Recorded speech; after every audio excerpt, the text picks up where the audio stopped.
Assalamualaikum, selamat datang di channel Cerita Misteri, tempat di mana cerita-cerita misteri dan menarik yang akan membuat kita terpesona. Hari ini kita akan membahas tentang sebuah kisah yang sangat menarik tentang cerita dendam di Kampung Jahanam. Sebuah cerita yang penuh dengan misteri, kejutan, dan ketidakpastian. Mari kita saksikan bersama. Sebelum kita lanjut, jangan lupa like, komen, dan subscribe agar kami makin semangat membuat cerita-cerita misteri berikutnya. Terima kasih. Bab ke-11. Beberapa hari kemudian, mereka menjalani aktivitas seperti biasa. Malam itu, mereka berkumpul di tempat latihan. Setelah selesai latihan, mereka pun berkumpul beristirahat. Alhamdulillah, aku sudah menghubungi Pak Kiai Ahmad. Aku juga sudah menceritakan semuanya. Beliau setuju dan menunggu kedatangan kita di padepokan milik beliau. Di kota Bi sekitar 3 jam anlar dari sini. Tutur Hussein mengabari teman-temannya itu. Alhamdulillah. Besok aku akan mengurus perizinan sama ayah. Besok kita kalau bisa kita pergi secepatnya, ujar Adat. Bismillah, semoga niat baik kita ini berhasil ya, jawab Ratih. Amin, jawab mereka serentak. Keesokan paginya, Ratih dan Rini sudah bersiap-siap. Tinggal menunggu azan dan Hussein menjemput. Udah semua kan, Rin? Jangan ada yang ketinggalan.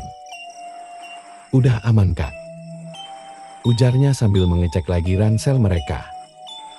Mereka juga sudah izin ke ibu kontrakan bahwasanya mereka akan pulang kampung beberapa minggu. Tak lama mobil azan tiba. Mereka kemudian masuk ke mobil dan sudah ada Hussein juga di dalamnya. Mobil kemudian melaju ke kota tujuan mereka. 3 jam perjalanan.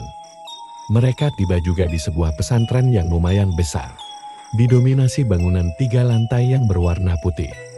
Setelah memarkirkan mobil, mereka berempat pun turun, disambut beberapa pria muda berjubah putih. Dengan sigap membantu Ratih dan membawa tasnya. Assalamualaikum Pak Hamzah, ucap Hussein, menyalami pria yang terlihat lebih tua di antara mereka. Waalaikumsalam Nak Hussein. Wah, sudah lama ya nggak kemari. Ayo silakan. Kiai Ahmad sudah menunggu. Sambut Pak Hamzah dengan ramah mempersilahkan. Mereka pun dituntun ke arah belakang pesantren itu.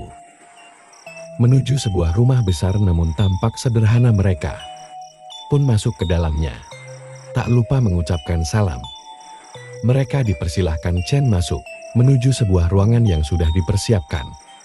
Di sana terlihat kakek-kakek memakai jubah dan berjanggut panjang putih. Kepalanya dililit sorban berwarna putih. Beliau adalah Kiai Ahmad yang sedari tadi menunggu kedatangan tamunya itu. Assalamualaikum Kiai. Hussein dengan sopan mencium tangan Kiai Ahmad. Waalaikumsalam. Nah Hussein, menyambut baik anak didiknya dulu, sambil mengusap kepalanya. Ini Adan sepupu saya. Dan ini Ratih dan Rini, adiknya yang saya ceritakan kemarin. Kiai Adan langsung mencium tangan Kiai Ahmad. Sementara Rini dan Ratih menempelkan kedua tangannya. Tak lama datang nampan berisi gelas teh dan beberapa cemilan. Dibawakan oleh Pak Hamzah. Terima kasih Pak. Mereka bersamaan. Ayah nak, silakan diminum. Kalian pasti lelah di perjalanan kemari, tawar Kiai Ahmad. Mereka pun mengangguk dan meminum teh itu. Saya sudah tahu tujuan kalian kemari. Hussein sudah menceritakannya. Saya juga sudah mendengar kabar hilangnya gadis-gadis di kampung itu. Sudah tidak salah lagi, mereka bersekutu dengan jin, ujar Kiai Ahmad membuka pembicara. Itulah niat kami Kiai, untuk menghentikan mereka dulu. Kami salah membiarkan saja kampung itu. Kami tidak menyangka bahwa mereka akan mencari tumbal sampai keluar luar daerahnya, sambung Hussein. Nak Ratih, apa kamu sadar bahwasanya kamu selalu tidak sendirian? Tiba-tiba tanya Kiai pada Ratih. Maksudnya Kiai, kamu itu ada yang menjaga. Dia mungkin dari leluhurmu, tapi niatnya baik untuk melindungi keturunan leluhurmu. Apakah itu jin nasab Kiai? Tanya Ratih lagi. Saya akan berkomunikasi dengan jin yang mendampingi kamu. Apa kamu siap? Tanya Kiai Ahmad. Insya Allah siap Kiai, puja Ratih. Satu ruangan tegang. Melihat apa yang akan dilakukan Kiai Ahmad. Tak lama datang seorang santri membawakan air putih. Air putih itu diminumkan kepada Ratih. Kemudian Kiai Ahmad memakai sarung tangan dan meletakkan tangannya di kepala Ratih. Kiai Ahmad mulai membacakan surah-surah Al-Quran. Ratih merasa matanya sangat berat. Perlahan-lahan mata Ratih terpejam. Dia merasa di suatu tempat, tapi masih di raganya. Dia masih bisa mendengarkan lantunan ayat yang dibacakan Kiai. Tapi dia sulit menggerakkan anggota tubuhnya. Tak lama kemudian, Assalamualaikum, ucap Kiai Ahmad. Waalaikumsalam, ucap Ratih dengan nada berat, seperti suara pria, dengan sedikit menggeram. Ratih juga mendengar suara itu, tapi dia merasa bukan dialah yang menjawab salamnya. Kiai sosok yang ada pada diri Ratih mengulurkan tangannya menjabat tangan Kiai Ahmad. Kiai Ahmad pun menjabat tangan itu. Mata Ratih marah penuh, auranya berubah. Rini mundur ke belakang, melihat perubahan kakaknya itu. Alhamdulillah, kamu seorang muslim. Siapa namamu? Tanya Kiai Ahmad. Namaku Badila. Aku sejak dahulu sudah menjaga keturunan dari Raden Reksabanu. Beliau adalah orang yang pertama kali membuka tanah di kampung itu.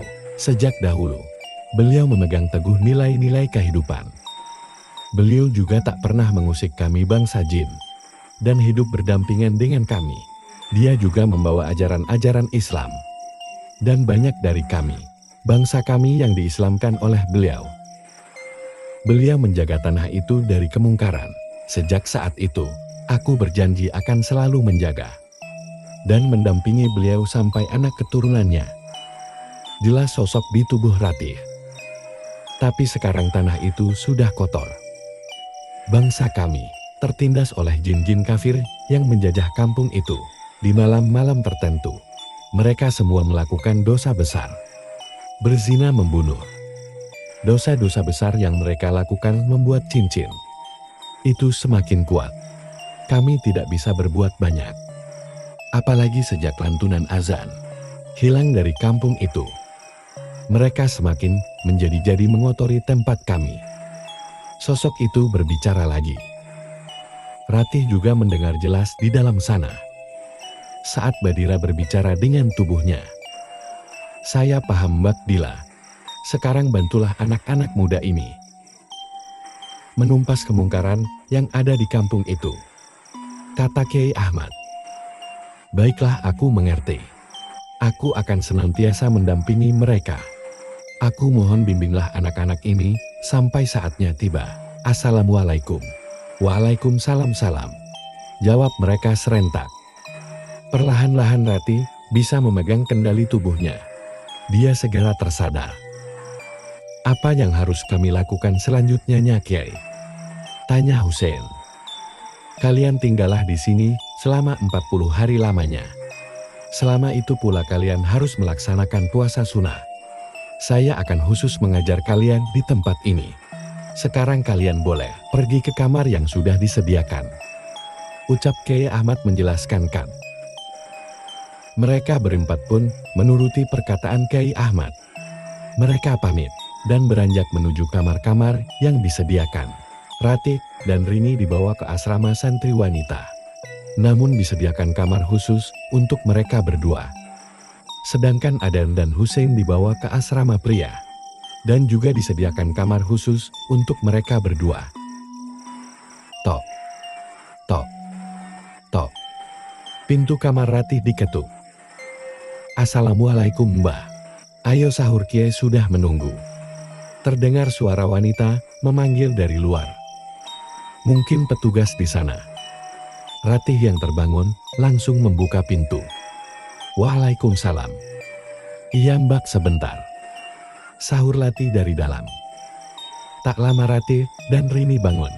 Setelah cuci muka, mereka mengikuti petugas wanita itu untuk ke rumah Kai Ahmad. Tampak di dalam rumah Kai Ahmad sudah terlihat Adan dan Hussein juga di sana, dan beberapa orang lainnya. Nasi sudah terhidang dengan berbagai macam lauk pauk. Setelah sahur pagi itu, Ratih dan Rini segera membantu menyusun piring ke dapur. Setelah itu mereka melaksanakan salat berjamaah dengan santri lainnya di masjid yang ada di dalam pesantren itu. Setelah menunaikan ibadah subuh pagi itu, Kai Ahmad memberikan selembar kertas bertulisan Arab kepada masing-masing dari mereka. Di sini terdapat amalan-amalan untuk kalian hafal dan baca setiap sehabis salat. Setelah zuhur, temui saya di ruangannya. Kita harus mengaji 1 juz setiap kali pertemuan untuk memperkuat iman kalian masing-masing. Dan malamnya kita berlatih ilmu bela diri seperti yang biasa kalian lakukan. Jelas Kai Ahmad. Hari-hari mereka lewati dengan kegiatan-kegiatan menambah keimanan untuk bekal mereka di misi mereka nanti.